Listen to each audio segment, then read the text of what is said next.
In Adventure Time's most mysterious moments, we get glimpses of something that shouldn't exist.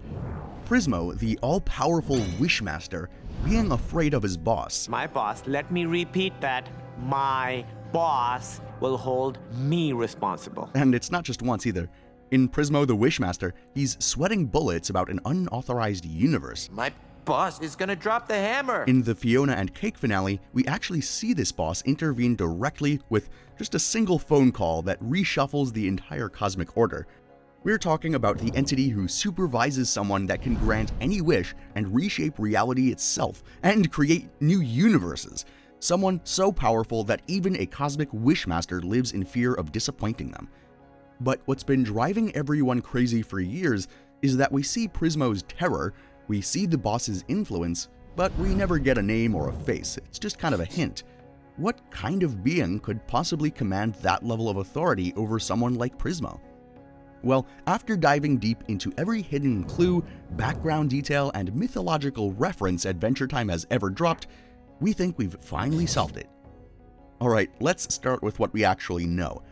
Prismo's boss gets mentioned exactly 4 times across the entire Adventure Time series, and each mention tells us something crucial.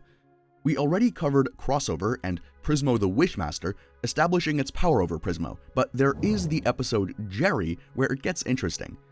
Alright, so here's the scenario. The Scarab gets corrected by Orbo for his misconduct, meaning that Scarab and Prismo are on about the same level of power, and Orbo is above them in authority. But then something happens off-screen. The boss intervenes and frees Scarab from his punishment, overruling Orbo. We only see that phone appear, and then we see the result. Scarab is suddenly back on the job. Then there's the 4th and final appearance in Cheers. After Fiona's universe gets officially authorized, that same phone calls Scarab. He picks it up and immediately gets into an argument with whoever's on the other line. Once again, we can't hear the voice, but Scarab's reaction says everything. The boss he's getting chewed out by has some serious authority, even though he did argue back. Alright, but that's our evidence for now. 4 interactions, 0 appearances, but that's what we got. Here's what those 4 moments tell us though. This boss operates kind of like the head of this cosmic organization. They enforce the rules, they reassign personnel, and they intervene sometimes in bureaucratic disputes. And everyone answers to them. So, who has that kind of authority over wish-granting cosmic entities? Well, the internet has some theories, well, lots of them actually, but most fall apart the moment you actually look at the evidence. The most popular theory puts GOLB in the boss's chair. Makes sense on the surface, right? GOLB is the most powerful entity we've seen so far, right? But we think that's wrong, and here's why. The evidence lies in the dynamic between Magic Man and Margles, or, well, the lack of. Before Magic Man became the chaos-loving trickster who torments Finn and Jake, he was in love with Margles. Then GOLB shows up and takes her away, literally into the vast nothingness. So that trauma is what broke Magic Man completely. He went from being loving and stable to bitter and cruel, along with his magic, and he spends centuries tormenting random people because he couldn't deal properly with his loss. And after all of that pain, Magic Man finally gets his chance to get her back. He enters Prismo's time room and wishes for her to be back. Prismo tries to grant the wish, concentrating really hard, and gets a garbage can with a basketball hoop, much to his own surprise. And it goes deeper than that. If GOLB was really his boss, wouldn't Prismo understand how GOLB's power works? Like, wouldn't this have happened before? He would know what wishes he can and can't grant. Instead, he's genuinely confused by the result. Balls, man, that has never happened before. These situations imply that GOLB's power exceeds Prismo's wish-granting magic, but his entire nature contradicts the idea of being anyone's boss. GOLB is chaos incarnate, pure entropy. Their whole idea is just devouring and unmaking things, and we haven't seen much sentience from them. Not really. At least not enough to be a boss. Even in Fiona and Cake, GOLB Betty acts completely independently of the boss's phone or anyone else. She's doing her own thing, following her own agenda and uncreating universes on their own. So even though GOLB's power does seem above Prismo's, it doesn't seem right that they would actually be his boss. So that leaves the next theory, that the Cosmic Owl is Prismo's boss. This one is even easier to debunk, but let's talk about who the Cosmic Owl actually is first. So the Cosmic Owl has a very specific job in Adventure Time's cosmology. He appears in prophetic dreams. When someone has a dream that is actually going to come true, the Cosmic Owl shows up as confirmation. He's essentially a cosmic civil servant with a specialized function, dream prophecy verification. Important job? Absolutely. But that doesn't make him Prismo's boss, and we can pretty easily decipher that from one specific scene. In Skyhook's Part 2, Betty announces her master plan to prevent Simon from ever getting the crown by time traveling. Both Prismo and the Cosmic Owl are just hanging out in the time room when she drops this bomb. Prismo looks terrified. The Cosmic Owl looks equally terrified and literally drops his drink. They have those identical, "oh crap, we're in trouble" expressions. So if the Cosmic Owl was Prismo's boss, why would he be equally worried, let alone hanging out with Prismo? Why would he be just, sitting there casually in Prismo's time room, eating pickles, hanging out with Jake in the tub? That's probably just because Prismo's a cool guy, right? And also probably just because the Cosmic Owl is another cool guy who likes to hang out, not the boss. Alright, lastly, there's the theory that gained traction from other YouTube videos that Prismo's boss is either the audience, the show's creators, a higher cosmic intelligence, or being kind of like the opposite of GOLB, or maybe some fourth wall breaking entity. So there is some body to this theory, especially because it's so generic, but Pendleton Ward has discussed in the past that the Land of Ooze weirdness, its fantasy and magic and mythos are meant to have consistency. So this kind of meta stuff would kind of go against the show's internal reality. So if it's not GOLB, not the Cosmic Owl, and not some meta fourth wall breaking entity, what could it be? So that's where our theory comes in. Alright, Adventure Time has been dropping hints about Prismo's boss for years. We actually just haven't been looking in the right places. We're gonna go all the way back to Simon's lore book. During Come Along With Me, Simon is desperately searching how to stop GOLB. He's got this ancient book of cosmic lore open, and we get a clear shot of the page he's reading. On the one side of the spread, there's GOLB. But on the other side, there's this bizarre illustration of a creature called Malice. Rooster head, muscular human torso, serpent legs, carrying a whip and shield. This thing never gets mentioned in dialogue, not once. It's kind of just a throwaway page.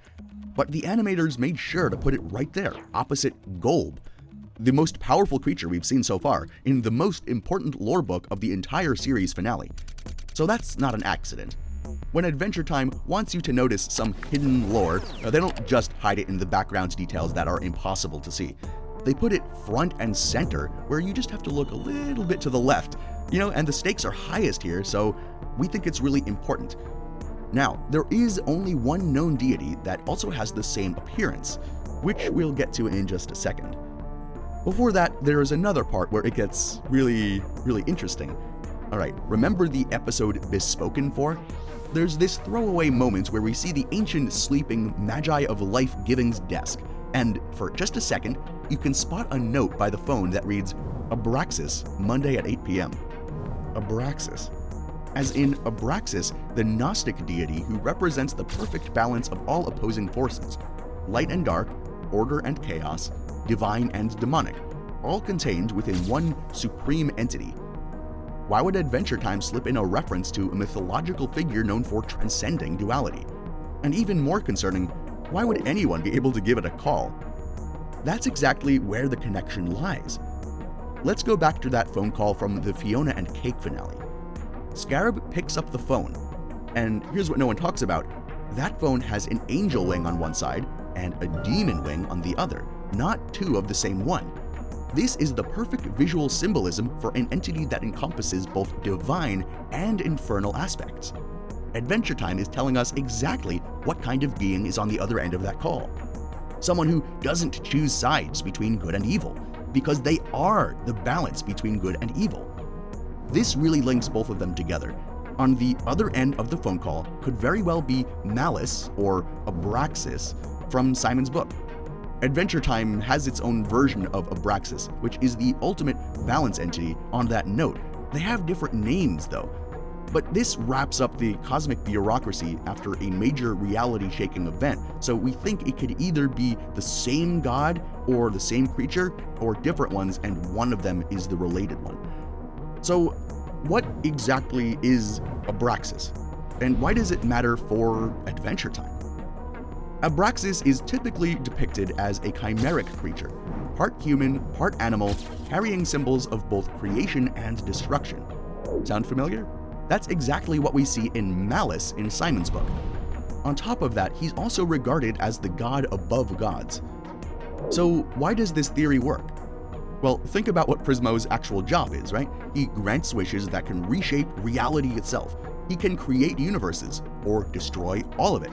He can alter timelines, he can bring back the dead, literally anything. Now, what kind of entity would need to supervise someone with that power? Not someone more powerful in the same exact way, perhaps. Someone who operates on a completely different level or a different reality. Someone whose job isn't to grant wishes or reshape the physical reality that they all exist in, but to maintain the overarching balance that lets reality exist in the first place.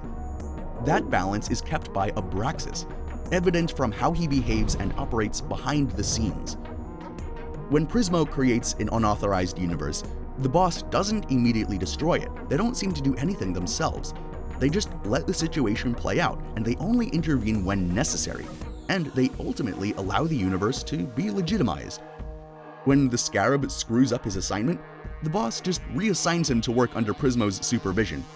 Corrective discipline instead of punishment for punishment's sake. So they're not cruel, they're a boss. When cosmic rules get broken, the boss enforces consequences. But it's always within this system of cosmic bureaucracy. They work through established hierarchies, Orbo, Prismo, the Scarab, rather than ruling through direct fear or like punishment. So this is probably exactly how a balance entity would operate. Not even choosing between mercy and justice and cruel punishment, but kind of applying both as the situation requires. The perfect balance, perfectly fair. If Malice is Adventure Time's Abraxas, then the cosmic hierarchy finally makes sense. But there is one more loose end, one that requires your help. When the Scarab is in some sort of lobby or waiting room before speaking to Orbo, there's someone waiting like any other cosmic bureaucrat. It's only visible for a few frames there, but it is clearly not a random background character, and we see that its appearance kind of matches the phone that we see from the boss. One angel's wing, and one that looks to be a demon's wing. The fact that they're in Orbo's lobby suggests that they're part of the same system, another employee in the cosmic organization, perhaps? And we're only just beginning to understand it, so maybe they are not even the top of the top.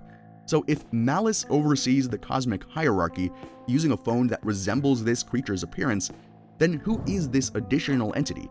Are they perhaps just another equal level to the Scarab, or are they actually the boss above bosses? What is their role in the cosmic bureaucracy, and are they the character we've been speaking of? So that's where we need your detective work. That creature appears so briefly that we haven't been able to identify any other appearances or even figure out their cosmic function. Could that creature really be connected to the phone? Maybe it'll all be revealed in October once Season 2 rolls around of Fiona and Cake, because we think there'll be a lot more cosmic stuff there. If you've actually spotted this entity anywhere else in Adventure Time's massive catalog, drop it down in the comments. It's kinda hard to rewatch all of Adventure Time by ourselves, so make sure to give it a few run-throughs and let us know what you see. But for all we know now, the mystery of Prismo's boss is finally sort of solved. But here is what is even more haunting about this revelation. If there is this theoretical entity whose entire job is maintaining that cosmic balance, what happens when that balance fails 1,000 years in the future? Because we know it does fail. We've seen the evidence scattered throughout Adventure Time's most devastating episodes. The empty Candy Kingdom ruins in Lemonhope Part 2, the wandering robot cities in Grayble's 1000+, the desolate wasteland that Shermie and Beth inherit in the finale. Something transforms Finn and Jake's vibrant, magical world into a dystopian nightmare. And if the cosmic balance can be disrupted, and if Malice himself can't prevent that collapse, what force can possibly be that destructive? Or maybe that's just happening in this universe and that's how it plays out. Maybe it is or isn't the Lich, for example. Maybe because of his hand that he spread throughout the universes, he kind of corrupted all of reality. Or maybe this is just how things turn out in the universe that we follow. There's a lot of theories out there, but we already spent hours piecing together every canonical hint, every timeline detail, every background clue about Oo's dark future, and it's not entirely clear. But we have discovered something that changes everything you thought you knew about Adventure Time's ending. So, if solving the mystery of Prismo's boss blew your mind, wait until you see what we uncovered about the fall of Oo. Click here to watch it.